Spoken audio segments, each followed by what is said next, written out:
How is it going, internet?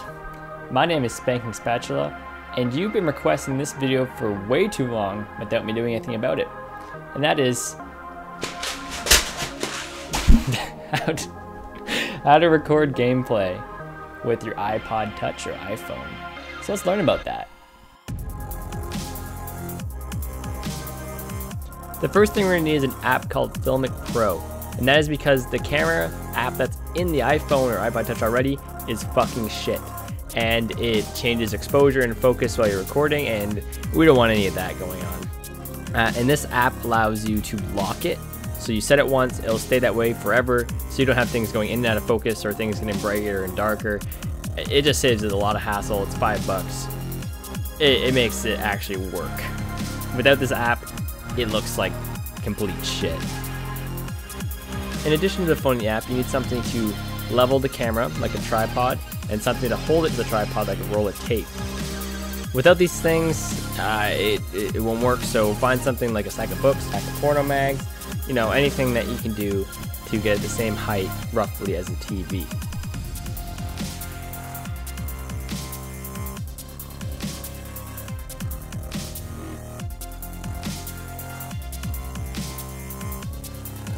Now, once you have Filmic Pro launched and everything set up, you want to go into the settings. It's a gear to the left of the record button. So just push that, and the first thing you want to make sure that is set is your frame rate, which should be 30. So make sure that's on 30, not 24 or 25. Go to camera, make sure the camera is back, resolution 1920 by 1080, frame rate 30 frames per second, sync audio. Image stabilization off, this is really important, make sure that is disabled.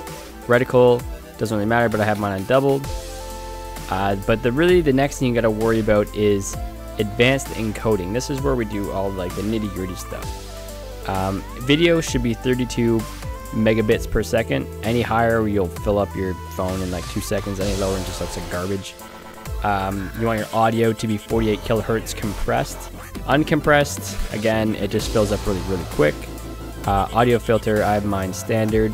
You can have it pure if you want. At the end of the day, it doesn't really matter. It's all about file size, really. And then you're good to go, so you can just close that. And now you'll see on screen, if you didn't before, two things. You have a box and you have a circle.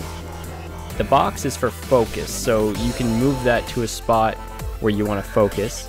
And the exposure, you want to move into a part of a mid-tone, so like not the bright part of the screen, not the dark part of the screen, but kind of like the middle.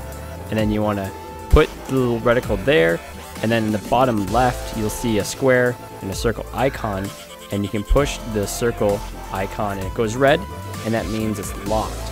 You can do the exact same thing with a focus to lock the focus, and then that one to the right of the circle is your white balance. You want to lock that too so things don't get all fucky, like going blue or orange in the middle of a take. At this point, you are good to go.